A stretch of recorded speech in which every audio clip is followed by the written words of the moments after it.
Fala galera, na aula de hoje nós vamos estudar um pouco sobre equilíbrio iônico. Bom, o equilíbrio iônico ele é um caso particular dos equilíbrios químicos, aonde nós temos interesse nos íons, né?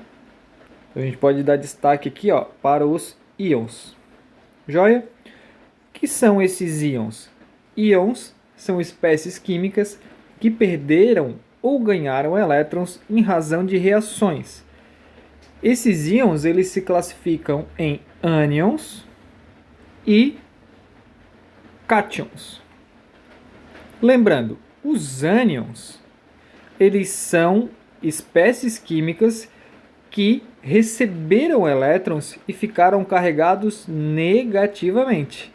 Então, nós temos como exemplos aqui N3-, Cl1-, F1- e O2-.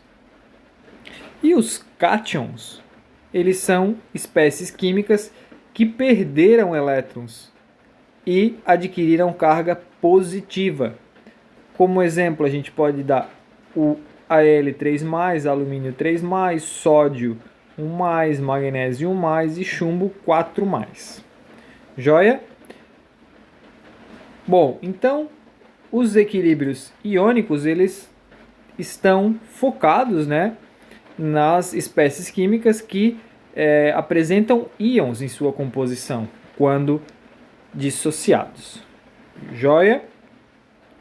Então, lembrando, né, de forma genérica, o que é um equilíbrio iônico? Quando a gente tem um equilíbrio entre os reagentes e os produtos, nós conseguimos então montar a constante de equilíbrio, que nada mais é do que a concentração dos produtos dividido pela concentração dos reagentes, né? Então, se nós pegarmos uma equação genérica, onde a gente tem dois reagentes, A e B, reagente A e reagente B, aonde é composto por seus parâmetros estequiométricos. Então, como que a gente interpreta?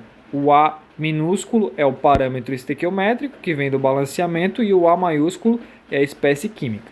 Então, A reagindo com B em equilíbrio com C mais D. E, a partir disso, né, nós podemos montar a constante de equilíbrio. Então, a constante de equilíbrio para essa reação genérica ficaria a constante de equilíbrio, K igual a concentração do produto C elevado ao parâmetro estequiométrico dele, vezes o produto D elevado ao parâmetro estequiométrico dele, dividido pelo reagente A elevado ao seu parâmetro estequiométrico, vezes o reagente B elevado ao seu parâmetro estequiométrico.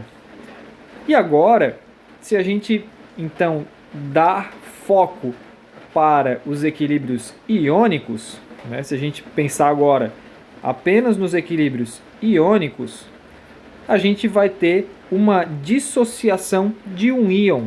Então, de forma global, de forma genérica, né, uma dissociação de um íon, a gente tem simbolizado aqui uma espécie AB. Então, sempre vai ter que ter duas espécies químicas aqui em equilíbrio, e vai formar o quê? Um íon positivo, que a gente chama de cátion, e um íon negativo, que a gente chama de ânion. No entanto, para montar a constante de equilíbrio dessa reação, desse equilíbrio, a gente usa o mesmo que a gente usa em todos os equilíbrios químicos. Então, nada mais é que a concentração dos produtos dividido pela concentração dos reagentes. Então, como que ficaria aplicando esse conceito para o equilíbrio iônico?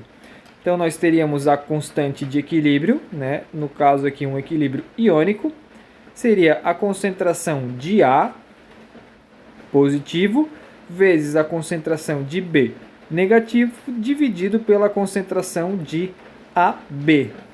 Joia?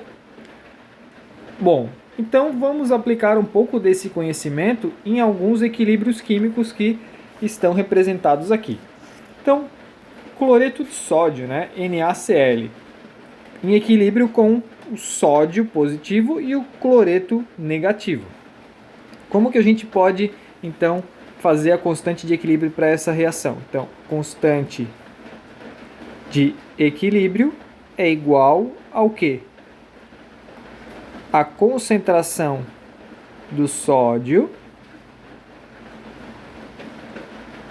vezes a concentração do cloreto. Qual que é o parâmetro estequiométrico? Como o parâmetro estequiométrico é 1, a gente não precisa colocar, né? Dividido pela concentração de quem? Do nosso NaCl. Joia? Então essa é a constante de equilíbrio dessa ionização, da dissociação do cloreto de sódio.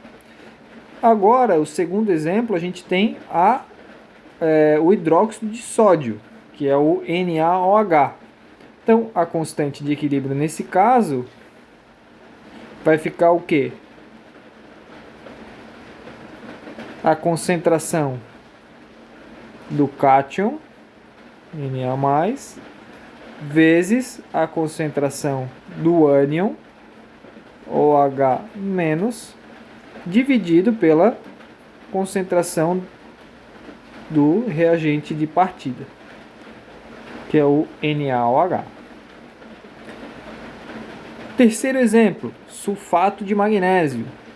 Constante de equilíbrio é igual ao que? A concentração dos reagentes, dos produtos, dividido pelo reagente.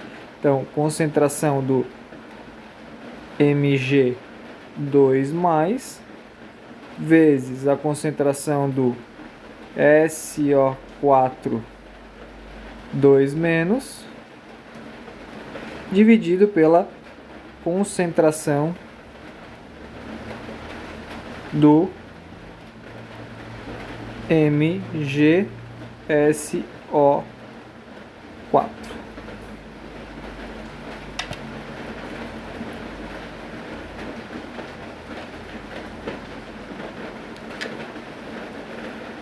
E o último exemplo é o cloreto de amônio. Então, a constante de equilíbrio nesse caso ficaria o quê? Constante de equilíbrio igual a concentração do NH4+, vezes a concentração do Cl-,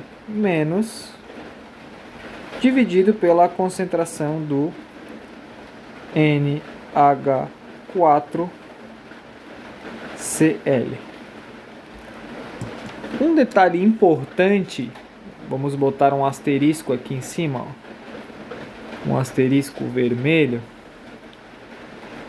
Uma coisa importante para os equilíbrios iônicos é que a concentração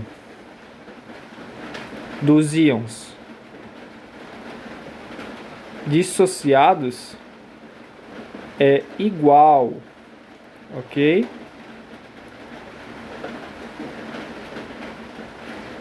Joia? Então, a concentração dos íons nas soluções, elas são iguais, ok?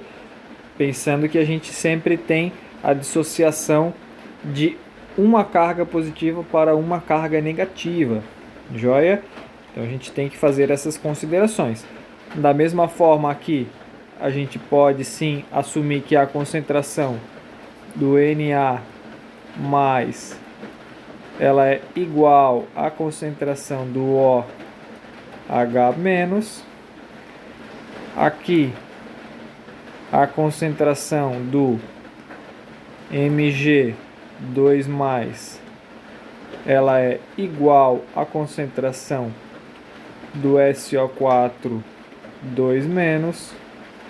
E, por último aqui, a concentração do NH4 é igual à concentração do Cl-. Joia? Bom, uma coisa que influencia bastante também aqui no conceito de equilíbrio iônico é o que a gente chama de grau de ionização, que a gente já estudou sobre ele quando nós trabalhamos o conteúdo de equilíbrio iônico, de equilíbrio químico, desculpa. Então, o grau de ionização, que é o alfa,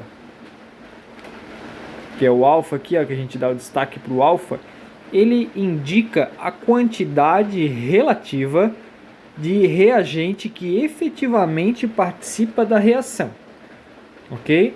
Então ele é definido aqui, ó, como a quantidade em mol de reagente que reagiu dividido pela quantidade em mol inicial de reagente, tá? Então podem observar aqui, ó, que a gente está sempre com foco no reagente, tá? Então o grau de ionização ele tem o foco no reagente. Essa quantidade de mols aqui, ó, quantidade de mols, ela pode também ser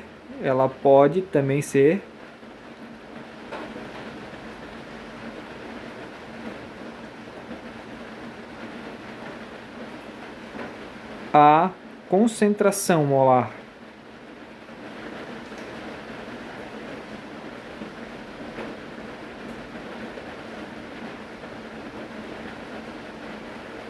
O que isso significa? A unidade também pode ser mol por litro. Joia? Bom, então, tendo isso em mente, né, a gente pode avaliar um pouco mais o que o alfa, como que o alfa e a constante de ionização estão relacionadas entre si, né? Então, se a gente tem aqui essa equação genérica de ionização, esse equilíbrio genérico de ionização, como que ficaria a constante de equilíbrio para esse caso? Então, a gente teria aqui que a constante de equilíbrio ela é igual ao produto A positivo vezes o produto B negativo dividido pelo reagente AB, né? Então, como que a gente vai interpretar isso daqui? Só lembrando lá da matemática, né, que o que a gente tem aqui, né, desse processo aqui? A gente sabe que a parte de cima chama numerador.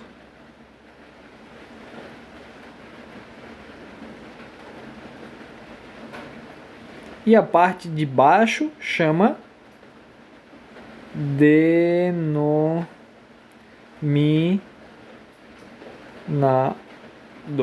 ok?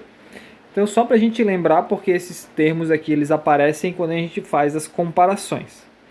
Então, a gente sabe que quando o valor numérico de K, quando o valor de K é alto, isso significa que o numerador da fração, né, os valores que estão em cima da fração, são muito maiores do que os denominadores. Isso significa o quê? Que a quantidade de produto, né, que é essa parte aqui, ó, do equilíbrio químico, ela é maior do que a parte dos reagentes. Se a concentração no equilíbrio de produtos é maior do que a quantidade de reagentes, significa que a gente tem uma alta dissociação. Então, podemos afirmar nesse caso que é um eletrólito forte e alfa, que é o grau de ionização, é próximo a 100%. Agora, quando o valor numérico de K é baixo, então quando a gente olha a constante de equilíbrio e observa um valor baixo, isso mostra para a gente que o numerador, né, da fração é menor do que o denominador.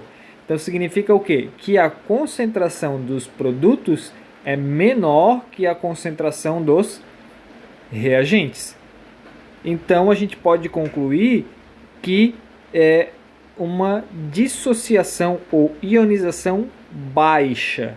Dizemos nesse caso que é um eletrólito fraco e o valor de alfa é mais próximo a 0%, ok? Então aqui a gente tem alguns exemplos para nós analisarmos, né? Então o primeiro exemplo ali, ó, ácido clorídrico HCl em equilíbrio com H+, mais Cl-. Isso daqui, essa coluna é o K, os valores de K. Qual que é o valor de K? 1,0 vezes 10 na 7. Então, esse valor, ele significa o quê? Que é 1, 0,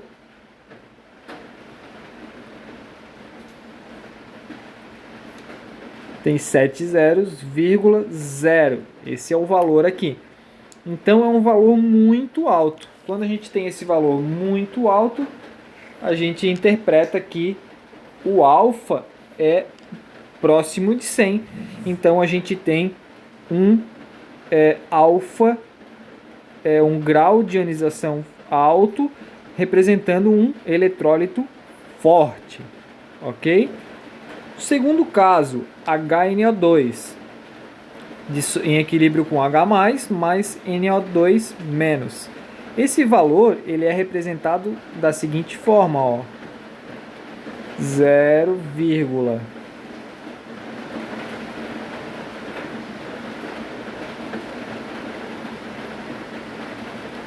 esse daqui é o valor absoluto, né? Não em relação aos expoentes ali.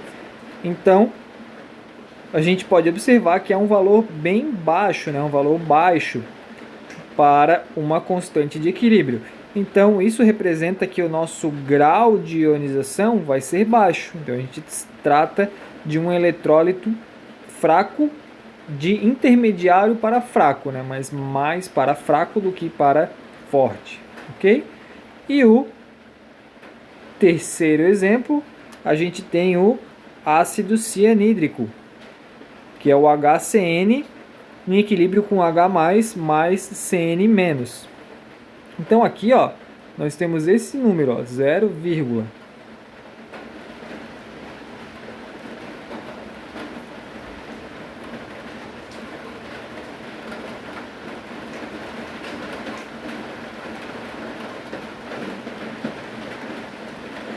então é um número muito, muito pequeno da constante de equilíbrio.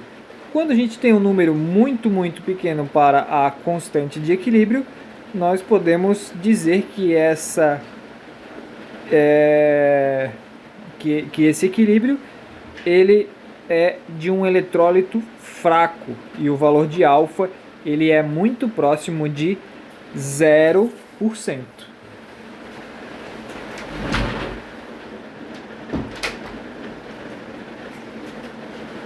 Então, seguimos para um exemplo. Então, um exemplo do vestibular da UFSM. Diz assim: X, Y e Z representam ácidos que, quando dissolvidos em um mesmo volume de água, a temperatura constante, comportam-se de acordo com a tabela ao lado. Analise as afirmações considerando os três ácidos e assinale verdadeiro V para verdadeiro e F para falso. Daí ele diz assim, primeira afirmação, X representa o mais forte, Z representa o mais fraco e por último, Y apresenta o maior grau de ionização. Então, como que a gente vai avaliar isso? Justamente pelo grau de ionização, né? Então, o grau de ionização, que é o alfa, a gente define como o número de mols dissociado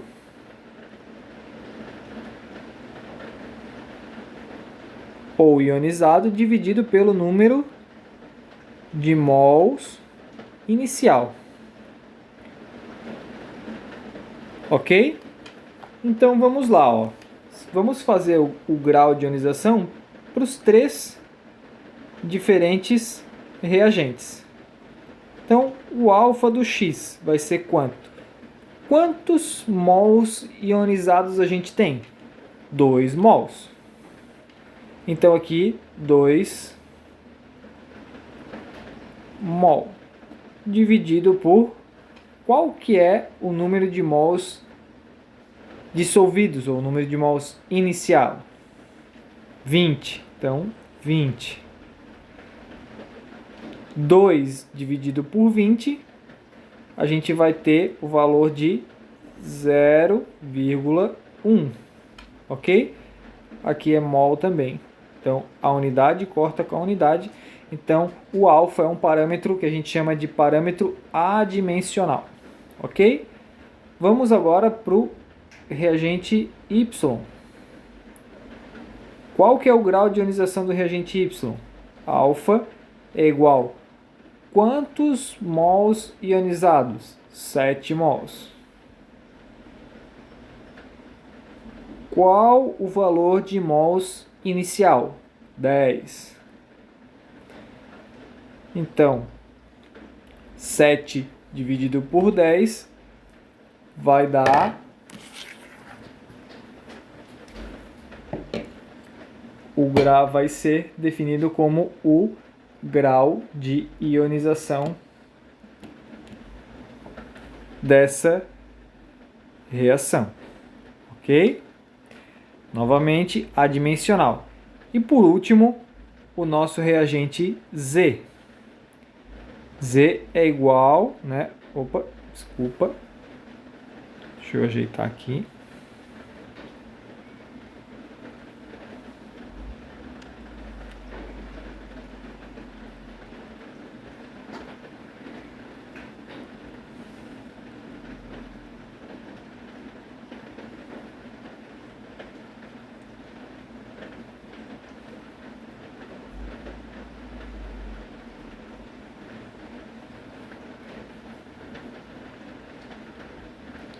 Então, alfa é igual a quantos mols ionizados?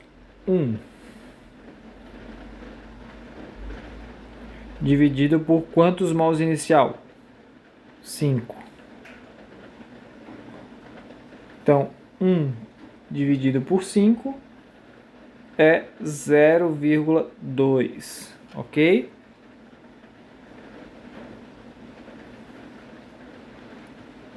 Então, nós temos o alfa do X igual a 0,1,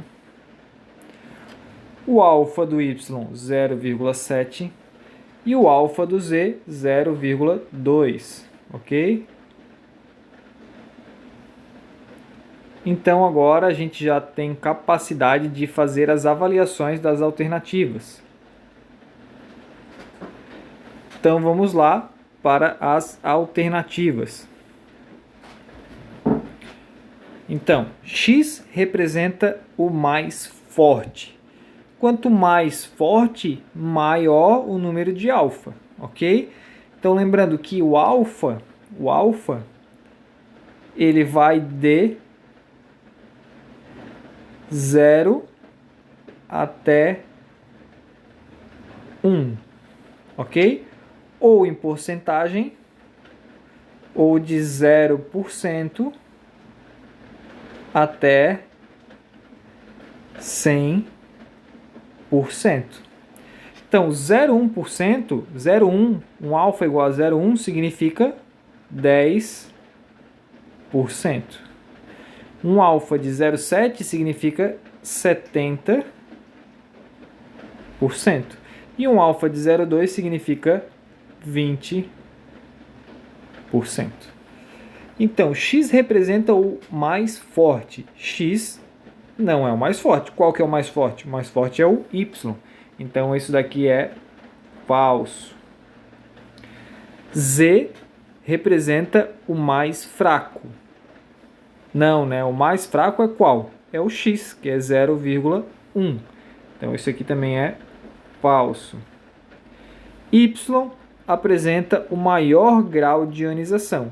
Sim, o Y representa o maior grau de ionização. Então essa alternativa ela é verdadeira, ok? Então um exercício aí para a gente interpretar o grau de ionização. Agora vamos avaliar como que a gente faz para determinar a constante de equilíbrio utilizando, então esse alfa aí, esse grau de ionização. Bom, o exercício diz assim: o grau de dissociação iônico do ácido acético em solução de 0,02 mol por litro é 3% a 25 graus Celsius. Calcule a constante de ionização do ácido acético. Bom, o ácido acético, que é o ácido acético, a molécula dele é CH3COOH. É um ácido que a gente chama de ácido orgânico. O 0,2 mol por litro é a concentração. É a concentração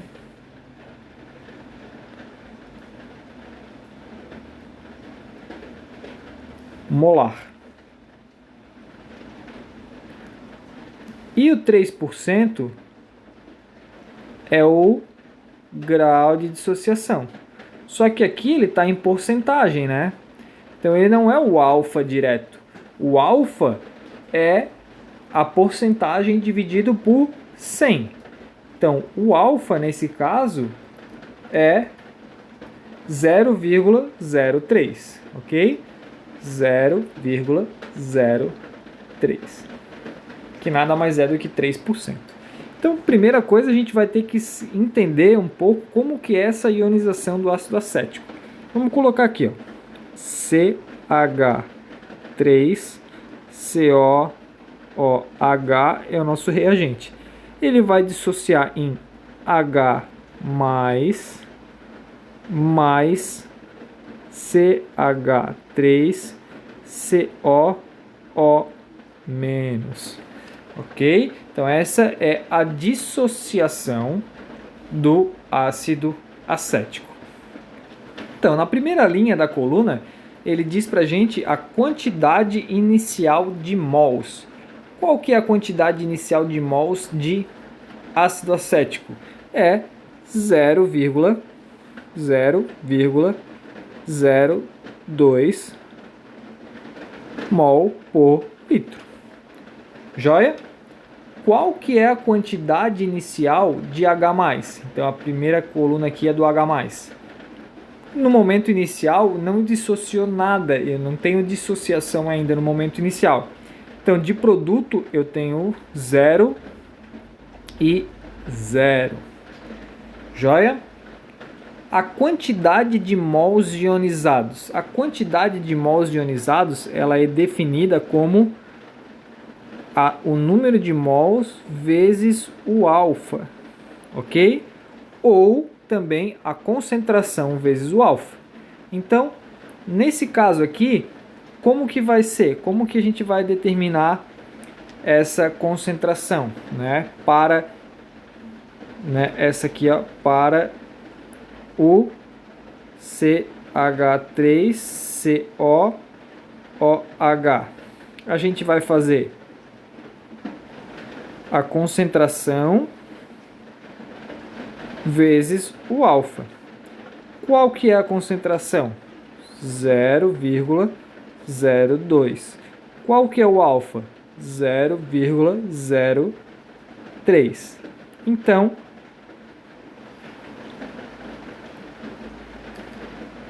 o valor aqui vai ser de 0,0006. Então a gente pode já pegar esse número e colocar aqui na nossa tabela. 0,0006. Joia? Então deixa eu apagar aqui.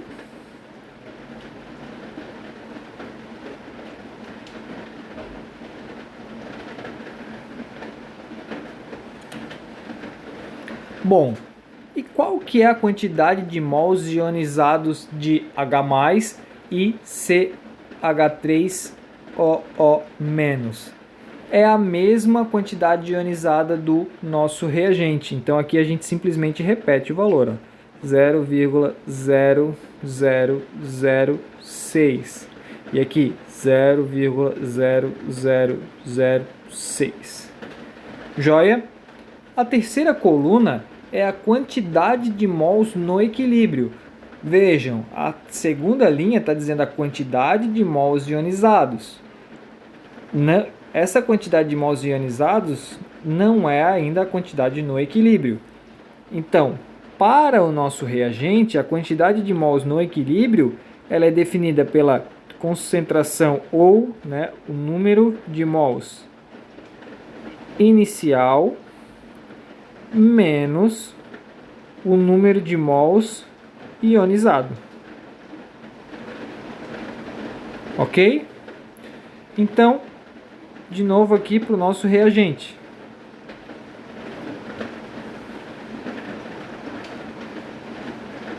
Qual que vai ser aqui? Qual que é o número de mols inicial? 0,02 menos o número de mols ionizado, 0,0006, né? Então isso aqui vai dar um número igual a quanto?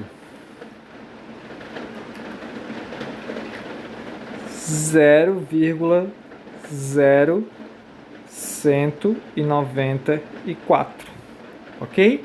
Então a gente coloca esse valor aqui na nossa tabela, 0,0194. Se a gente fizer isso agora para o H+, qual que é a quantidade inicial? A quantidade inicial é 0, né? Porque não tinha nada. Só que nesse caso é a quantidade inicial mais a quantidade final. Joia para os nossos produtos. Então é mais 0,0006. Isso aqui vai ser 0,0006. Então podemos colocar aqui na nossa tabela 0,0006. E por último, para o nosso íon ânion. Então a gente tem quanto de mols inicial? 0 mais a quantidade ionizada, 0,0006, que vai dar 0,0006. Então aqui novamente 0,0006. Ok? Então, deixa eu apagar essa parte aqui de baixo.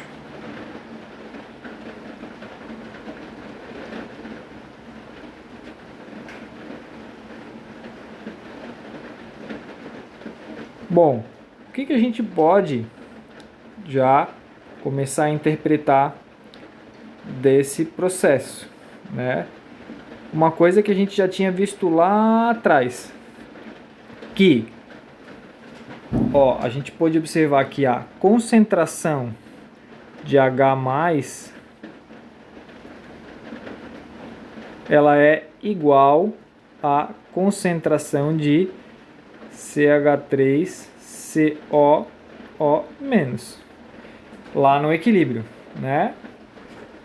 Joia?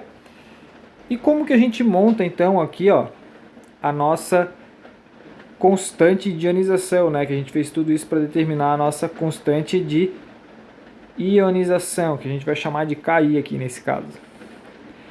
É a concentração dos produtos, então concentração de H+, vezes a concentração de CH3COO-, dividido pela concentração dos reagentes, CH3COOH.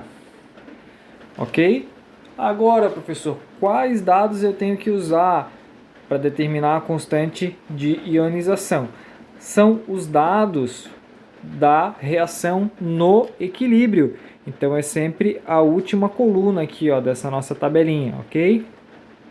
Então vai ser o quê?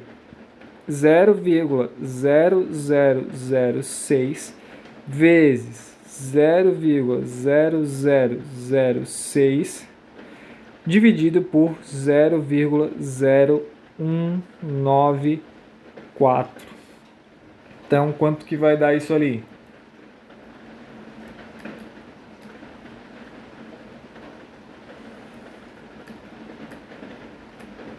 Vai ser 1,85 vezes 10 na menos 5, ok? Ou, né, se a gente pegar esse número e abrir ele, vai ser o quê? 0,185, ok? Então, essa constante de ionização, ela tem um valor alto ou baixo? Tem um valor baixo, né? Então, a gente pode assumir que ele é um eletrólito fraco, ok? Muito fraco. A gente já sabia disso de antemão, por quê? Porque o alfa ele é bem pequeno, né? Um alfa de 0,03 ou 3%.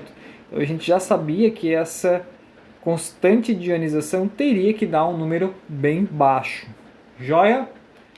Bom, teve um cientista chamado Oswald que ele estudou um pouco sobre essas ionizações, né? E acabou facilitando bastante a nossa interpretação para a realização dos cálculos, né?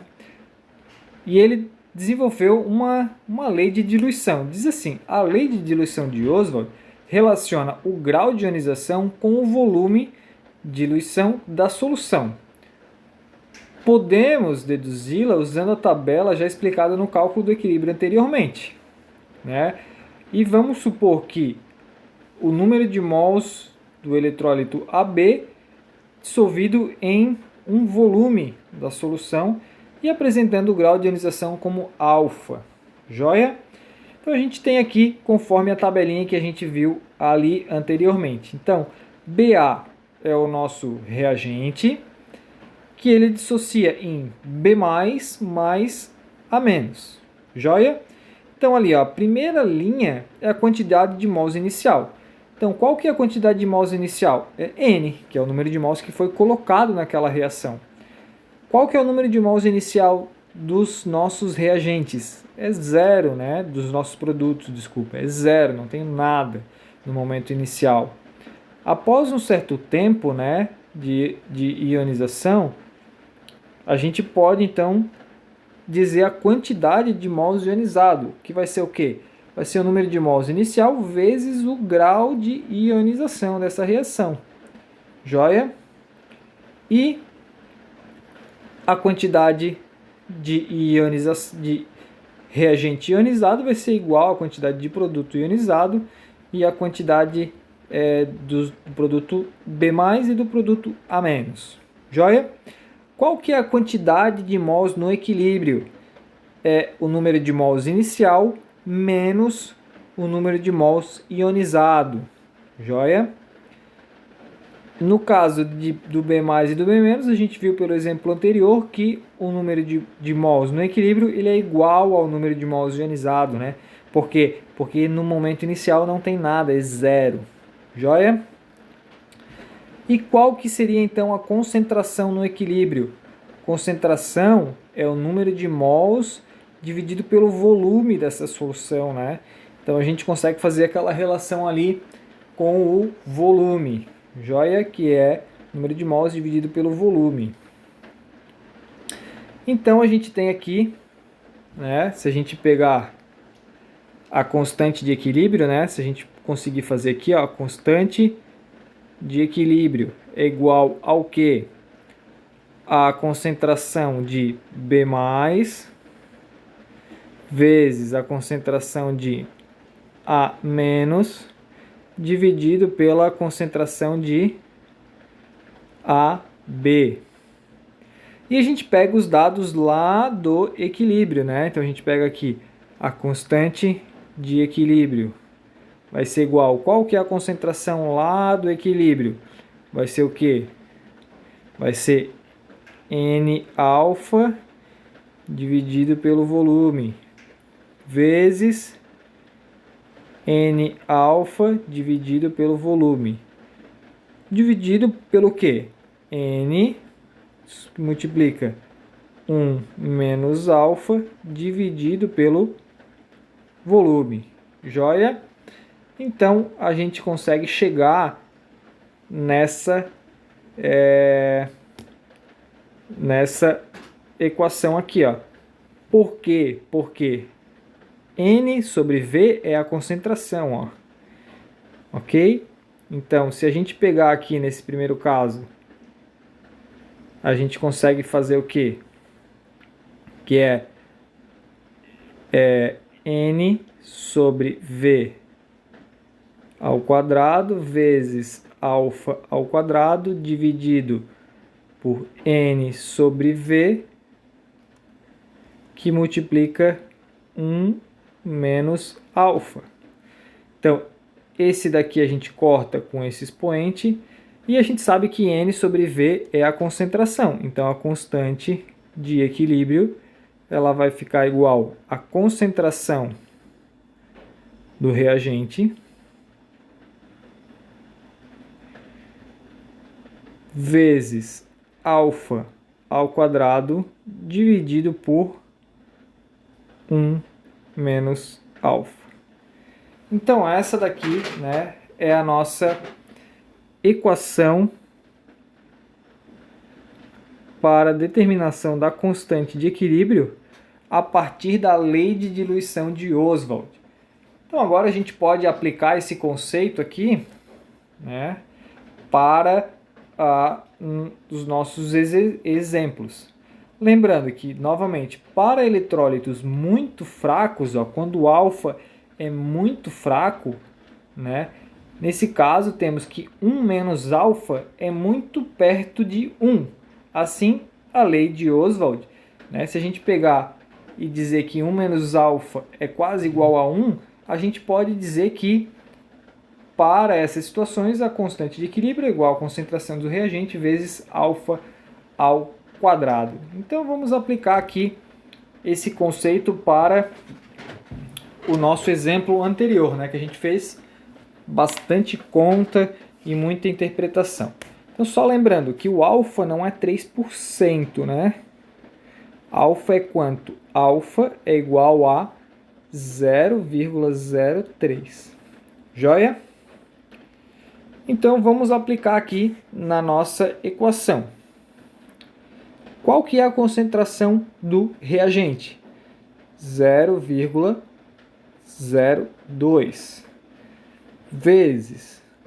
Qual que é o alfa? 0,03 ao quadrado dividido por quanto? 1 menos 0,03. Ok? Então, 0,02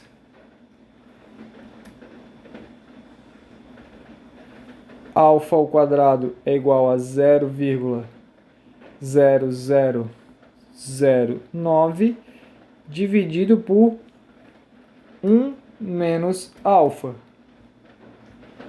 que é igual a 0,97. Quanto que vai dar esse resultado aqui?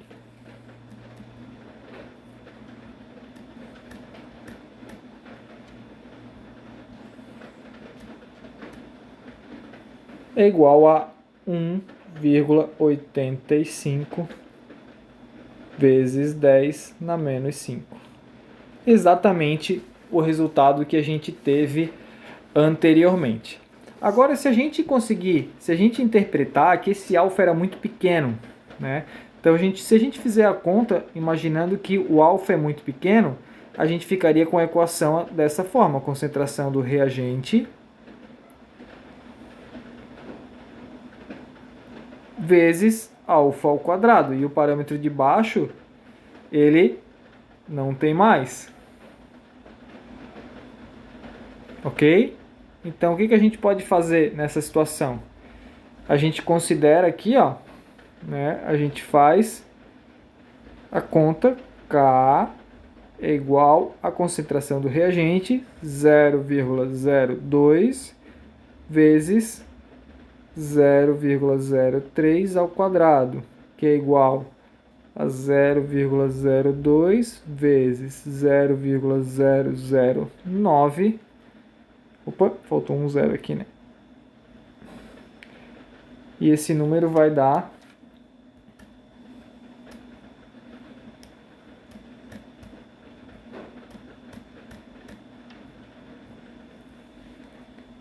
1,80 vezes 10 na menos 5. Então a gente pode observar aqui, ó, que não utilizando o termo de baixo e utilizando o termo de baixo, esses números eles são muito similares, né? A gente pode considerar eles quase como iguais, né? Então, provando, né, que quando a gente tem um eletrólito muito fraco, quando o alfa é muito pequeno, a gente pode sim usar apenas essa relação aqui de baixo, ó, né, para determinar esses cálculos. Então a gente pode ver que a partir da lei de diluição de Oswald é muito mais fácil a gente determinar a constante de equilíbrio ou o grau de ionização de compostos iônicos, de equilíbrios iônicos, né? Para a gente não precisar fazer todo aquele trabalho daquela tabela. Mas a gente sabe que das duas formas a gente chega no mesmo resultado. Bom, gente, então, para a aula de hoje era isso que a gente tinha de conteúdo e espero vocês para as próximas aulas. Obrigado.